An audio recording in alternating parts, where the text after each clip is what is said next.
Oh yeah, you don't even know which one of the girls are real. So No, that happened to me once in my early 20s. that sucks. Yeah, dude. I met up with her and I'm like, whoa. A few movies about that. Yeah, I was like, fuck. All right, well, I mean, we can have a dinner, I guess, but that's about it. yeah. Do you think Lucas' sequels would have been better than the prequels? Ooh, okay. No. I don't know about that. No, yeah, I thought the usual question is, do you think Actually, like fuck, that's a good question. the Is Lucas's sequels would it be better than the prequels? I mean, it's I mean, he probably would have learned so much from the stuff he did in the prequels that he didn't like anymore and that people didn't like, so he probably would have switched some stuff up. yeah, I think that's fair. That would have been like his penultimate creation. You'd think he'd want to be really careful because he was carrying over those OGs, you know, because this story would be so it's Yeah, gonna be so special. that's actually a really I never even thought of that question. It's good. I I can't. I would love to know his like raw, unfiltered thoughts on basically the entire sequel trilogy. It'd be so entertaining. Well, from what I've heard from people that I know who know him, people that I know who know people who know him. So I have a friend who is quite close with someone who is very close with him and worked on the original trilogy with him and was very high up. I'm being as vague as I can. And he thinks they're ass. He thinks they're just. I mean, why do you think he didn't go to the premiere? Oh yeah, it got all the steam was fizzling out by the time it got to the third one. I would have said as well that I think it's just trending toward that. The cultural footprint of the sequels is like fading so fast. Like, who thinks of Kylo Ren when they think of like, oh, the best Star Wars stuff? When TFA came out, it's in my videos. A lot of channels that I was interested in terms of review were saying Kylo Ren already the greatest character in Star Wars after TFA, and I was just like, man, I mean, I wouldn't go that far. no. I think But I think he could have been written really well, but I mean, you could say that about almost any character. I feel like, I've but always with thought him, it's sort of the surrounding descriptions of them that put them in that place at first. It's like, well, how could you not be interested in this character? That's he's connected yeah, to all the main characters. Look at him, and he's yeah, like straddling the dark side so hard, and yeah, such a troubled mind. It's like that could go anywhere. And then it you complete the could. three films, and you're like, oh, You know what was really confusing to me was like, I feel like they had something different planned for Finn. Didn't it feel like he came out of a hallucination from he. on the what was it on Jakku or wherever they were Oh, you mean when? at the You mean after beginning? they crashed? Yeah. Yeah, yeah, at the very beginning. No, not the crash. No. When he was in the helm in as a stormtrooper with Oh, right. Kylo, You're talking about his like PTSD sort of. he like takes his helmet off, and all of a sudden he's just like, or he's just having a moment, and everyone's shooting, and he's not doing anything. Yeah, He's yeah. not following orders. And I'm like, is this guy coming out of some sort of mind control or It remembrance was. thing? Oh, yeah, that was super confusing. I imagined Right. it would have been some for you as well. Like the idea that they have the lines about it in TFA where they're like, we used to do clones, but now we do brain conditioning or whatever. Yeah. And so it was like, okay. And then it was like, yeah, Finn broke that conditioning, and then it's Rise of Skywalker that tells us you can break it with the Force. I don't remember. I saw Yeah, Rise this twice. I don't blame you, but Yeah. it was so weird because like because he meets up with that group of stormtroopers or ex stormtroopers who also managed to escape the brain conditioning with the Force, and it was just like, man, because I assume you know the meme, right? It's just like with Finn, he was destroyed almost immediately because he has fun shooting stormtroopers, which is like the absolute opposite of how he should feel. What is this? You know, like when he frees Poe, Yeah. it's like, yeah, that all makes sense. And then when they get into the TIE fighter and they start to lift off, and then he starts shooting, and I think he says like, "Whoa!" at some point, like he's Yeah. having Yeah. that fun adventure thing. It's like, dude, Yeah. Yeah. Yeah.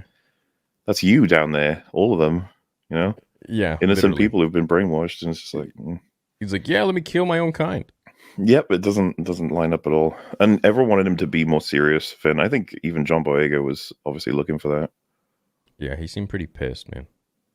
In all those interviews and stuff. Yeah, well, have you seen the one where he says they ain't gonna Disney Plus me? Yeah. And then he's going back. Maybe he's a Fuck, new dude. house or something. I don't know. Yeah. That's what Oscar Isaac said, right? Yeah, he's like, oh, maybe if I need a new house, I'll come back. Dude, comparing his interviews before and after that sequel trilogy is so sad. Oscar Isaac is like a huge Star Wars fan, and then by the end of it, he's like, "I'm good." It's just, oh man. I just can't imagine how they were so out of touch on it. Like, who was making these decisions over there that would just shit all over the whole thing and just not take it seriously? I think that's part of what motivates us all with our channels. It's like trying to find the answer to this because it's so insane. A lot of obviously goes to Kathleen Kennedy is the assumption. It really is insane. It just doesn't make any sense. Yeah. I don't get it. Well, it's a money printer, dude. A huge money printer. And it's like, why are you turning it off? I know. It's weird. It's literally like I've said before, like they're just taking every bad decision they can. Things you don't do and they're doing it. Well, I think we said on our last talk, right, that what's the worst decision they could make right now? And it's like, announce the new movie is going to be about Rey. It's like, you are joking. After a pause since 2019, yeah, the one you're coming back with is a Rey movie. The dumbest thing they could do. And they're going to try and fix it. They're going to try and do something. Just watch. There's going to be some sort of thing that they're going to try and fix. Yeah, with the sequels, but it's done, man. The damage is done. It's too late. Way too late. Dude, the box office for that is going to shake Lucasfilm again.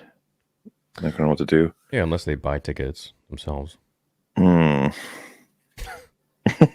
mean, even with that, you know. Yeah. I have some legit questions. If Filoni is so good for Star Wars, why did he retcon the Ahsoka novel in Tales and Clone Wars Season 7? How do tracking fob work? What are they tracking? They're so important in the Mandoverse. Tracking fob is obviously tracking some sort of a beacon that I guess is like planted within the child, I would imagine. We had someone on when we covered Season 1 who adamantly just tried to defend tracking fobs because when you dig into them, they don't make any sense at all in terms of like, are they searching? Because I think they hit on like a biological scan, not necessarily. Like, I don't think you need to be implanted with anything. Also, in any case, we looked at like everything because there's a couple of them in Season 1, and the guy said, and I'm a big fan of this guy. I'm not shitting on him at all. He said, Season 2, they're gonna bring back the tracking fobs, of course, and they'll refine this. They'll give us a few answers on it. Do the tracking fobs even appear in Season 2, or are they gone? I can't remember. Because they've pretty much given up on them now. And part of it is tracking fobs kind of affect the whole universe quite significantly. Searching for people in Star Wars happens a hell of a lot, and those tracking fobs are amazingly kind of overpowered. They are. I didn't know that it was working on like a DNA scale. We came up with like 4 different ways it might work, and that was like the only one that stood up to scrutiny, I think. And so we're like, I guess that's how it works. And then they've sort of stopped like using them, or at least, you know, wound it down. Yeah, that is weird. I always thought it was some sort of tracker that was put in their skin or something. It's not even particular, like the fact that it's just a red beep that I guess gets faster the closer you are, which in a galaxy is somewhat you know, vague. Like, it can't be anyway, hot and cold sort of thing. Yeah, like it wouldn't even change beeps unless you're in like hyperspace traveling for like 20 hours. Yeah. Like one other way. And then you're like, oh shit, I'm far away. Fuck.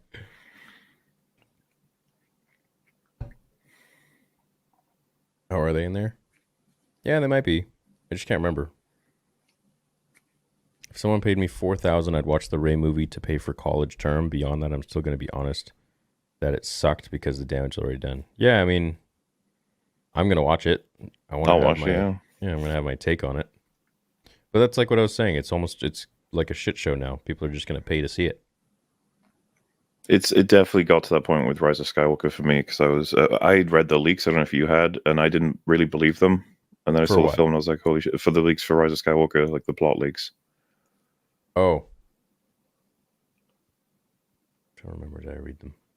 I remember it laying out how Rey was going to kill Chewie, and I was like, "There's no way. That's never going to happen." And obviously, you can see how they thought that was going to happen. I don't think I remember reading them because I was so surprised in the theater. I was like, no. when No you way. force lightning. It's like, There's no way. Yeah. what the hell? How can Grogu force heal and not be a dyad? Justification for why Rey and Kylo can do it is because there is a dyad. Not to defend those films. I think Force Heal is supposed to be introduced as like a new Force power, not necessarily a dyad one. But Yeah. you know, I don't know how you feel about this, but we were like, oh god, what a mistake! Because now you go back through all of Star Wars, and you're like, all the times Force Heal could have been used. Oh, absolutely. It's a joke. Yeah. It's like, what about Qui-Gon? What about everyone who had some sort of It's not- lightsaber stabbed through them? Yeah, I mean, you have Grogu, who's an incredibly like lowly trained Jedi. Well, you know, like A in terms baby. of the experience, yeah. Compared to someone like Obi-Wan, even as a Padawan, it's like he would have healed his master. Of course, he would have. Doesn't make sense. Why would you do that? And we had loads of people at the time telling us like, you never let the Force grow. You never let it change. You have to have everything be the same as it always was. It's like, you're supposed to try and find dynamic ways to develop it. You're not You know supposed to what's fucking funny? wreck on it. What's funny to me is when he stabs like two of the guys, or like one of the guys in the chest, and these are like supposed to be Jedi Masters from the prequel era, and fucking Reva lives. Like, look at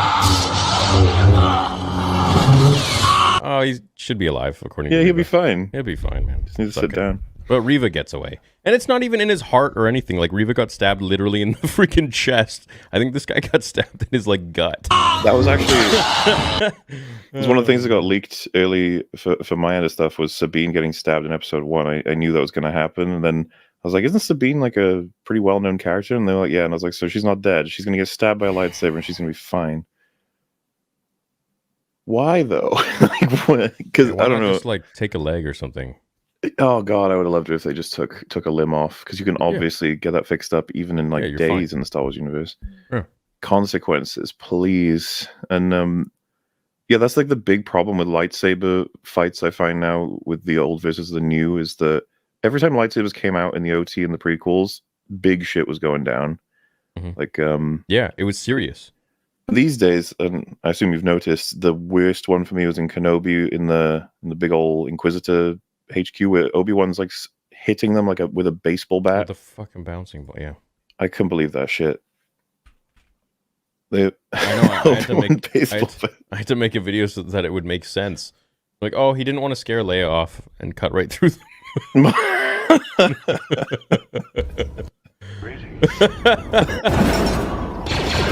What happened? This fucking show, man. Oh, this? Yeah, it's fucking the best.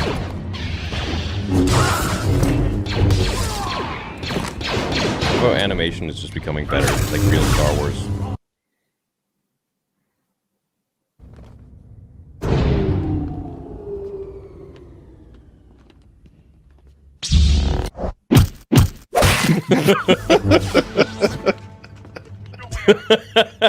Stand where you are. Hey, this guy took my thumbnail. What the hell? Dude, that's literally my thumbnail. That's literally my fucking thumbnail, the man. emergence of You just put a stop YouTube. over it. 239 views. Suck my weenie. Whatever. Yeah, that's funny. God, it's like they're making lightsabers lame. Yeah, they are. Stand where you are. Ugh. I know.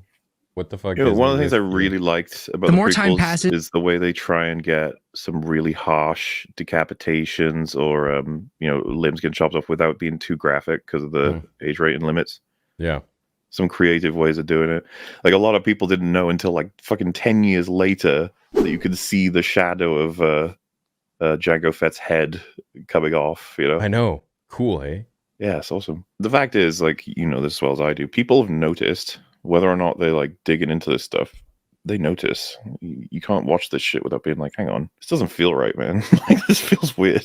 When he hits Yeah, the but it's stormtrooper like- in the helmet with his lightsaber and he goes, ouchies, it's like, that doesn't seem right. I know, but every time like I mention Nick Gillard or something like that, you get all these weirdos that are like, Oh, like we have the best choreographers already. What do you mean? What I've seen about all of Disney's choreography, everyone always says, "Oh, it feels so much more raw. It feels like a person who's just going at it with a lightsaber." I'm always just What? like, What does that mean? like if you passed a stick to someone and just told them to beat the shit out of somebody. It's like, yeah, it feels much more emotionally driven. I'm just always like, I don't know, man. Well, I mean, probably because they don't have their emotions in check because they're amateurs. That's what they said about the Rey and Kylo fights, all of which I think were always like, they're always so weird, those fights. Did you notice they changed the sound of them too? Yeah. It's weird, right? Like they don't sound the same anymore. They sound kind of more techno-y, more dubstep-y. And they do a lot more of it's just hard to explain, but it feels like there's lightsaber magnets in both of their lightsabers that whenever they connect, they're like dragged together and they can't escape. They lock like constantly now. Literally locked in. This is a good question for you. I'm sure you'd have something to say about this. Yeah. Go for it. Why did Mon Mothma go to Bail Organa for the 400k credits instead of selling off her daughter? They fucked her up in Andor and Ahsoka. I think this is the problem. I'm gonna have to rewatch for like specifics, but it's like a political move in addition to a source of money, if I'm not wrong. And then I assume that if she's connected enough to Bail Organa, she's going to know what resources can or can't be used. The thing about it is, I'm not going to say that Star Wars is going to account for this stuff, but for Bail to just, send off 400k to her / a project, they're going to need to cover that up in some way, right? You can't just have it be a process that's completed, or it's just going to be a bit how do you put it? Like in real life, funds are accounted for. I imagine that they have like equivalent of space selling, IRS. He's selling a little bit of spice on the back end. Well, I was going to say that's how they would cover up stuff like that. But we'll try. Like, yeah, I mean, we got to stay a little under the radar. But just delivers 400k cash to Mon Mothma in credits. Don't worry about a thing, sweetheart. It's so weird seeing her in Ahsoka after Andor, because Andor's so much more serious. Ahsoka's a lot more like chill but like I was not happy seeing her basically point out that perjury has happened in the court case, and then being like happy about it. Yeah, it sucks.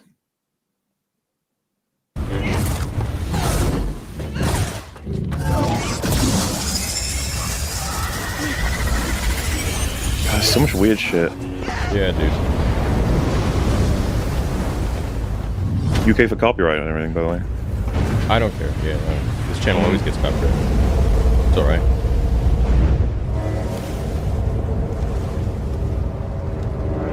Dude, have you seen like the arguments about that? It's like Kylo was wounded, that's why he didn't beat them. Do you remember he just fucking tossed his Rey into a tree? Everyone seems to forget that. Like he just easily defeats her, and then they're like, "You can't defeat her easily." Yeah, literally, dude. And then all of a sudden, he's like, "Yeah," and then can't win. I said that it was ER as the YouTuber that I watched a breakdown from him. It was only like a half-hour video, and I was like, "Holy shit, TFA is full of nonsense," and a lot of it I didn't notice, and it's just because. And I feel like this is happening to a lot of people. It's like it's kind of distracted by Star Wars being back, Yeah, I agree. I feel like it's just people who don't really understand Star Wars, and they're like, yeah, okay, cool, let's do this. They're like writing a typical story, like a Hollywood story, and then they're throwing lightsabers in it here and there, and the Force, and like verbiage. It's really hard to love it when it's I'm not trying to be too deep dive here, but like incongruent. Like I can't. The two characters of like Luke in the OT and then Luke in TLJ, for example. Those aren't. I can't think of those as the same people. So it's just like a big old conflict in my head. I'm like, oh yeah. And if someone's like, no, it's just he's just older now, and he's it's a pathway he took. You think about that, and it's like I can't think of it like that. It doesn't make any sense. You must have. I mean, I say this as if there's any chance you wouldn't. I know you would have, but like, episode is it 5 of Book of Boba Fett, where it's just like, what the hell? I'm watching a completely different TV show now, not just in who we're following character wise, but also in just how they filmed it and the budget. It's like Yep. all of it It's like the skyrockets. budget went sky high. Yeah. It's like they put so much money into it, more money into it, and you're like, I'm like, I guess we're watching Mando now. Okay. Oh, it was insane, and it was like a Mando episode. I wanted a whole season of stuff like that. He's on a mission, and he goes to a different culture, and he's talking to all these different like high power people, and without Grogu. That's what I wanted, because it was like, okay, we're not being slowed down now, kind of, and we can kind of like focus on him as a character, which is dope, and then we can focus on Grogu as a character by himself. It's just better that way. But what's your take on Grogu versus the Praetorian Guards?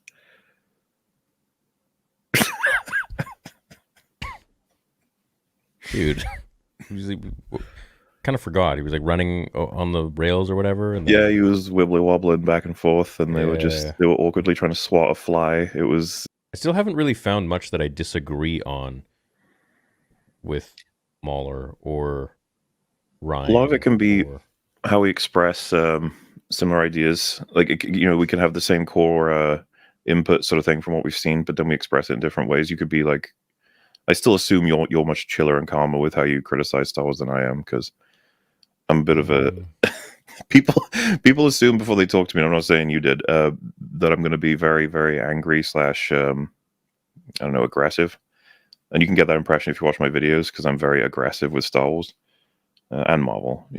Movies in general. Not from what I've seen. You're just very level-headed.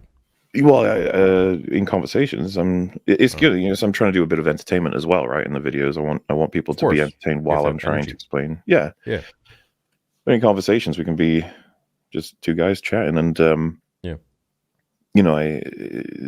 the same vein, like people are like, "Oh, what would you say if you could speak to Ryan Johnson?" I was like, "It's not like I'd rip his head off. I want to ask him why on a lot of stuff and figure it out." Something I wanted to ask you about. Have you seen that clip going around with Sam Witwer saying about continuity with Dave Filoni? Is that the one that Will brought up the other day on his... What was it? What can I search for? You could try Sam Witwer lightsaber continuity Dave Filoni. Because I only saw it recently, and I was like, oh, shit. It's good if the stories are different. Dave Filoni and I once had this argument that educated me greatly, because I was all concerned. There was this thing I was recording as Darth Maul for this audiobook, and it wasn't, strictly speaking, consistent with something that we did in Clone Wars. Right. And I said, Dave, what should I do? Should I tell them to change the line? Should I blah, blah, blah? What do you think? How do I solve this problem? And he just said, Sam, it's good if the stories are different. Well, what do you mean? It has to be consistent. He's like, no, it doesn't. These are all tall tales, and they all of the tellings. It's great if it's a little bit different. That's reason to go seek that out, to get a different perspective on the same story. This campfire that night that was told that story, this happened and Ahsoka's lightsaber was blue, but over here you heard the same story and Ahsoka's lightsaber was green, and that's good. And when I thought about what he said, I'm like, he's right, and that's always been the way it was with George. It's good if... Okay, so I think Dave Filoni is... So I like Sam Witwer's point of view. Obviously, it needs to be consistent. I think Dave is coming from the point of view that George originally wanted Star Wars to be told by the Wills, kind of like a journal, kind of like watching everything, watching the Skywalkers, so that I guess some events from one person would be different than another person because their point of view is different. I guess it's all from a point of view. But that gets kind of confusing when you're actually watching Star Wars on the outside in real life. So I don't agree with that at all. And I really hope, because he talks about like lightsaber colors, as much as I still think that would annoy potentially people like you and me, be much more forgiving of a lightsaber color change compared to a character completely changing. And I would hope that's not like, it's just a different story. It's a different point of view. It's different. Like, no. That's like a multiverse then. Yeah. What the heck is that? Which I've heard rumors that's something they want to do with Star Wars as well. I mean, kind of. With the Ahsoka show. I suppose the funny part of that is that like you can make really great and interesting stories with it, but you can also crash and burn your whole franchise like Marvel's doing. I mean, you can create like a new sequel trilogy, which would be great. Well, I mean, just a restart button. Beep. Is that what would you decanonize, or would you say it's like a different timeline? No, I wouldn't have different timelines. Yeah, I wouldn't either. I would just erase it. Different timelines. It's just a cheap trick to. It's like a perfect trick that companies will use to basically make like the everything they want and profit off of every story that they want. Be like, oh, well, it happened in a different timeline. I mean, it cheapens everything ultimately anyway. It does, and I really didn't like Endgame because of the time travel crap. It just ruined it. Endgame got worse and worse and worse as the days went by for thinking about it. Yeah, I didn't watch it again. When I left the movie house after TLJ, that was until I watched Dishonored Wolf's video. He really opened my eyes. Who's that? Is that another? He's a very good friend of mine. Has been. Oh, cool. We met over TLJ actually. Nice. That's going back many years. Yeah, he made several great videos ripping apart like Mon stuff, and I think he swore off Star Wars soon after TLJ. That shit got him. It got a lot of people. I remember my videos first covering it and talking about Luke. The amount of comments I got that were from people talking about like this can't be Luke. You know what I mean? Yeah. It just can't. It doesn't work. It ruins everything about their perception of the character, their understanding, the inspiration he provides. And I was like, yep. Well, even Mark Hamill said, it's not my Luke. Do you have a Thrawn impression? No, I don't think so. Do I? So, Mark and I other than talking about like how he'll just cope on everything. We just made jokes about how like he would get shot in the head and turn around and be like, I'm winning. You know who he was like, dude? Who? One of my favorite movies of all time. Yeah! I must apologize for Wimp Lo. He is an idiot. We have purposely trained him wrong as a joke. If you've got an ass, I'll kick it. Fuck, dude. We purposely trained him wrong as a joke. Wait, there was this one. I was trying to find it. I couldn't find it. He's like, he was funny. He's like, I'm bleeding, making me the victor. But that's, yeah, basically Thrawn. Shot in the head. I'm winning.